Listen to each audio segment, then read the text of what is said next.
kampuni ya Tanyika PLC ambayo makao makuu yako kwa Kagera hapa Bukoba mjini, na tunaendesha shughuli zetu katika mikoa mbalimbali. Tuna matawi Dar es Salaam, Mwanza pamoja na Arusha. Lakini kimsingi kampuni hii ni kampuni kongwe ya kuprocess kahawa. Kampuni imeanza miaka ya 1963 mpaka mwaka 1967 operations zake ziliweza kuanza.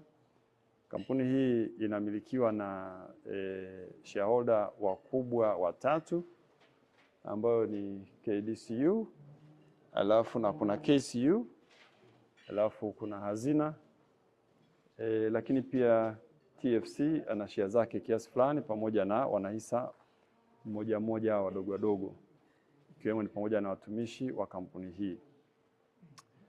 Kimsingi Tanyika ndio kampuni pekee kwa hii Afrika Mashariki pamoja na Kati ambayo inajishughulisha na uchakataji wa kahawa aina instant. Hii ni kahawa ambayo inakuwa ipo tayari kwa ajili ya matumizi. Unachukua kahawa, unachanganya kwenye maji ya moto, unaendelea kupata kinywaji. Katika kampuni yetu ya Tanyika PLC tuna bidhaa mbalimbali kama ambao utaona hapa.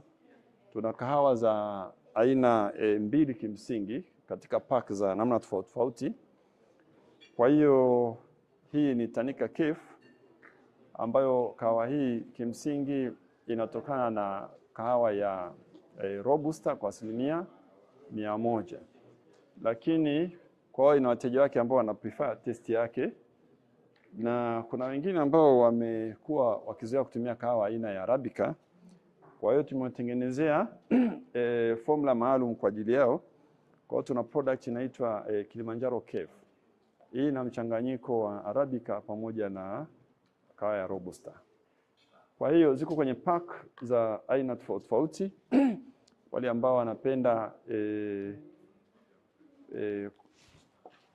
zile ambazo zinakuwa na bei nafuu kidogo ziko kwenye pack kama namna hii, ambazo za mfumo huu gharama zake ni ndogo. Tanzania yote anaweza aka-afford kununua. Lakini kuna size kama hii. Hizi hapa zinakuwa ni gramu 50, lakini tuna pack pia gramu 100 na tuna pack pia gramu 250. Kwa hiyo hizi kahawa zinapatikana kwenye supermarkets mbalimbali hapa Tanzania. Na pia mbali na kahawa tuna bidhaa nyingine ambazo ni maji kama tuna